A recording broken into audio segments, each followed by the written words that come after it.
तो hello dear student, welcome to our YouTube channel natural series. और इस video में हम देखेंगे मानचित्र। ठीक है, मानचित्र किसे कहते हैं और मानचित्र के कितने प्रकार होते हैं। ठीक है, भौतिक मानचित्र किसे कहते हैं, राजनीतिक मानचित्र किसे कहते हैं, थीमेटिक मानचित्र किसे कहते हैं, ये सब हम मैप के ज़रिए समझेंगे। तो चलो शुरू करते हैं। तो देखो, इसमें पहला टॉपिक है हमारा कि मानचित्र किसे कहते हैं। तो देखो, मानचित्र पृथ्वी की सतह के किसी भी भाग के स्थानों, नगरों, देशों, पर्वत, नदी, महासागर आदि की स्थिति को कागज़ पर दिखाना मानचित्र कहलाता है। देखो, वो कोई चीज़ जो हमारी पृथ्वी पर है, ठीक है, वो कोई चीज़ जो हमारी पृथ्वी पर है उसको हम अगर किसी कागज़ पर दर्शाते हैं, यानी कागज़ पर बनाते हैं, उसको दिखाते हैं। ठीक है, बना के उसको दिखाते हैं। जैसे किसी नगर को हम बता सकते हैं मैप पे, कागज़ पे बना सकते हैं। किसी नगर को, किसी देश को दर्शा सकते हैं कागज़ पे। किसी पर्वत को कि ये पर्वत कहाँ पे है, कैसे है। नदी को, महासागर, इन सब को अगर हम दर्शाते हैं किसी कागज़ पर तो उसे हम क्या कहते हैं, उसे हम मानचित्र कहते हैं। जैसे मैं इसको मैप के ज़रिए समझाता हूँ आपको। को मैप दिख रहा है, ये हमारी पूरी पृथ्वी का मैप है, पूरी पृथ्वी का मैप है। तो इस मैप में अगर आप देखोगे तो इसमें आपको बहुत सी चीज़ें दिख जाएंगी। जैसे इसमें देश दिख जाएंगे आपको, कौन सा देश कहाँ पे है, महासागर दिख जाएंगे, ठीक है, द्वीप दिख जाएंगे, आइलैंड दिख जाएंगे। तो इसको हम क्या कहेंगे, इस पे हमारे देखो मेन चीज़ें दिख रही हैं। जैसे देश दिख रहा है और कितना जल है हमारी पृथ्वी पर, वो हमें सब दिख रहा है। ठीक है, तो इसे हम क्या कहेंगे, इसे हम कहेंगे विश्व मानचित्र, क्योंकि ये पूरी दुनिया के देशों को दिखा रहा है इस पर। ठीक है, पूरी दुनिया के देशों को दिखा रहा है, पूरी दुनिया के पानी को दिखा रहा है, कितना पानी हमारी पृथ्वी पर कितनी स्थान पर उपस्थित है।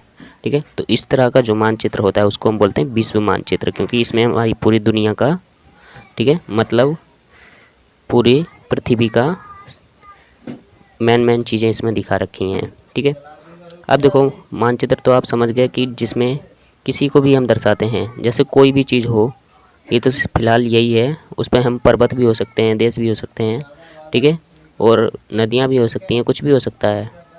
ठीक है, तो उसे हम मानचित्र कहते हैं। जैसे गांव हो सकता है, किसी का घर हो सकता है, रोडें हो सकती हैं, सड़क यानी, ठीक है, बारिश हो सकती है, ये सब हम दर्शा सकते हैं। अब देखो, मानचित्र के 3 प्रकार होते हैं। पहला होता है भौतिक मानचित्र, दूसरा होता है राजनीतिक मानचित्र, तीसरा होता है थीमेटिक मानचित्र। तो हम बारी बारी से समझते हैं। तो पहला होता है भौतिक मानचित्र।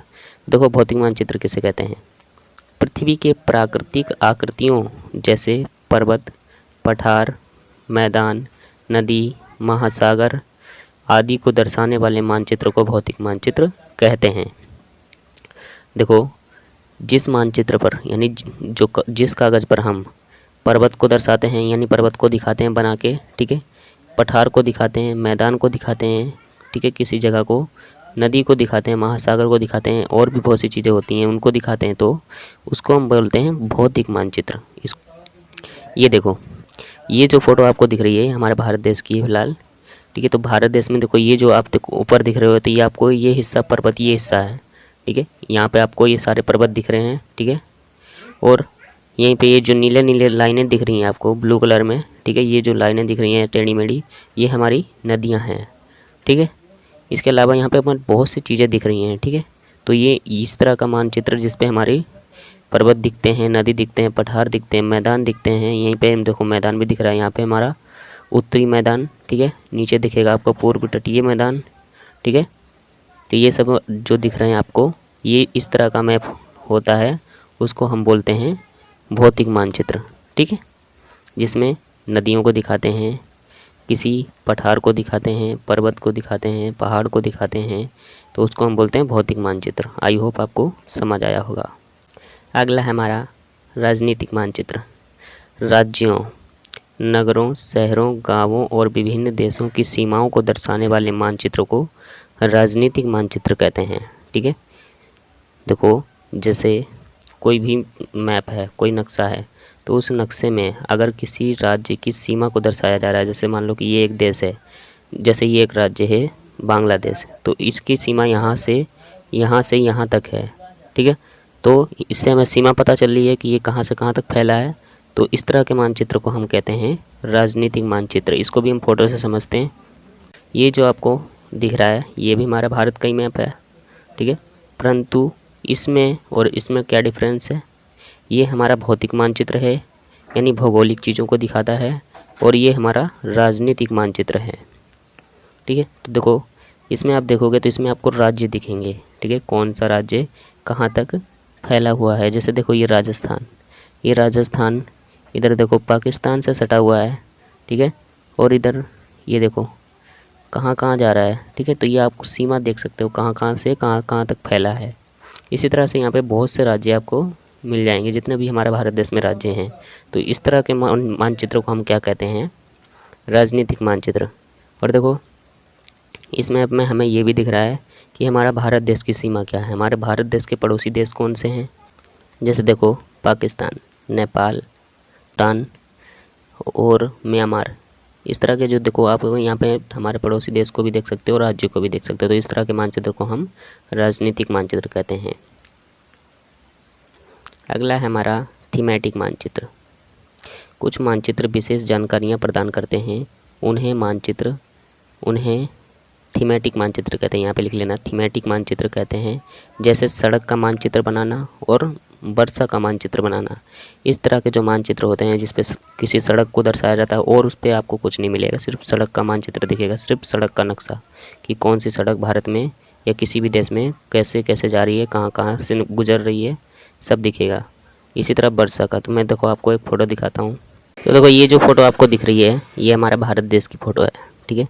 और इसमें हमें दिखाया गया है कि कौन कौन सी सड़क कैसे कैसे कहाँ से गुजर रही है, ठीक है। इसमें हमें सिर्फ सड़कें दिखेंगी, ठीक है, और हो सकता है जगहों का नाम भी दिख जाए, पर ज़्यादातर इसमें सड़कें के बारे में ही बता रखा समझा रखा है, ठीक है। तो इस तरह के मानचित्र को हम थीमेटिक मानचित्र कहते हैं, ठीक है। तो ये तो हमने समझ लिया कि मानचित्र किसे कहते हैं, मानचित्र के कितने प्रकार होते हैं और उन प्रकारों के बारे में हमने जान लिया। अब देखो मानचित्र के घटक कौन कौन से होते हैं। मानचित्र के मुख्य 3 घटक होते हैं। पहला होता है दूरी। दूरी जो है वो मानचित्र का एक घटक है। देखो दूरी कैसे घटक है मैं आपको समझाता हूँ। जैसे मान लो ये आपका घर है, ठीक है, ये आपका स्कूल है, तो आप यहाँ से यहाँ पढ़ने जाते हो, ठीक है। तो ये कुल जो दूरी है यहाँ से यहाँ तक की, ये कितनी है, 5 किलोमीटर, ठीक है, 5 किलोमीटर है। पर अगर आप अपने घर को और अपने ये जो रास्ते जिस रास्ते से आप जाते हो स्कूल और स्कूल को किसी कागज़ पर बनाना चाहो, ठीक है, किसी कागज़ पर बनाना चाहो तो कैसे बनाओगे, क्योंकि 5 किलोमीटर तो आपके कागज़ होगा नहीं आपके पास, ठीक है। तो उसके लिए हम दूरी का यूज़ करते हैं। जैसे देखो ये एक छोटा सा कागज़ है, ठीक है, और इसमें हमने बना दिया, तो ये हमारी 5 किलोमीटर दूरी मान लेंगे। जैसे हम मान लेंगे कि 1 सेंटीमीटर बराबर 5 किलोमीटर, ठीक ठीक है। यानी कागज़ पे जो 1 सेंटीमीटर है वो रियलिटी में 5 किलोमीटर के बराबर है। तो इस तरह से हम दूरी का उपयोग करते हैं। अगला हमारा दिशा। तो देखो दिशा, जैसा कि आपको पता है कि ऊपर वाला जो है हमारा, ये हमारा उत्तर है, ठीक है, ये दक्षिण है, ठीक है, और ये उत्तर दक्षिण तो आपको सभी को ही पता रहता है, पर कुछ बच्चों को, कुछ नहीं अधिकतर बच्चों को ये कन्फ्यूजन होता है किधर पश्चिम होता है किधर पूर्व होता है। तो देखो ये हमारा पूर्व होता है और ये पश्चिम होता है, ठीक है। तो ये आपको ध्यान रखना है। तो ये हमारा पूर्व है और ये पश्चिम है। तो देखो जैसे मान लो कि ये आपका घर है और ये आपका स्कूल है, तो आप अपने घर से स्कूल जाओगे तो आप क्या कहोगे कि मेरा स्कूल जो है वो पश्चिम दिशा में है, ठीक है, यानी इस तरफ है, क्योंकि पश्चिम तो इधर पड़ता है। और अगर आप जब स्कूल से घर आओगे तो आप क्या कहोगे कि मेरा घर किधर है, पूर्व दिशा में है, ठीक है। तो इस तरह से दिशा का उपयोग होता है। अगला है हमारा प्रतीक। देखो प्रतीक बहुत ज़्यादा महत्वपूर्ण होता है। जैसे देखो अगर हमें किसी मैप पर यानी किसी नक्शे पर, किसी मानचित्र पर पक्की सड़क को दिखाना होता है तो हम कुछ इस तरह से दिखाते हैं। ये जो हमारा पक्की सड़क का प्रतीक है। इस तरह से अगर आपको मैप पे मिल जाए तो आप समझ जाना ये पक्की सड़क है, ठीक है। और इस तरह से जो अगर आपको दिख जाए तो आप समझ जाना ये क्या है, कच्ची सड़क है, ठीक है। और पेड़, ये देखो इस टाइप का कुछ आपका बना रहता है मैप पे। तो ये हमारा किसका प्रतीक है? ये हमारे पेड़ का प्रतीक है, यानी वृक्ष का प्रतीक है। तो इस तरह से हम प्रतीक, दिशा और दूरी का उपयोग करके किसी भी मैप को बनाते हैं। तो आई होप आपको हमारी वीडियो अच्छी लगी होगी। तो बस इतना ही इस वीडियो में। अगर आपको हमारी वीडियो अच्छी लगी हो, अगर आपको समझ आया तो प्लीज़ वीडियो को लाइक करें, शेयर करें और चैनल को ज़रूर सब्सक्राइब कर लें। वीडियो को अपने दोस्तों तक शेयर करें ताकि उनको भी कुछ हेल्प मिले। और चैनल को सब्सक्राइब करके बेल आइकन को ऑल पे क्लिक कर लें ताकि जैसे ही वीडियो अपलोड हो तो वह आप तक सबसे पहले नोटिफिकेशन पहुंचे। धन्यवाद।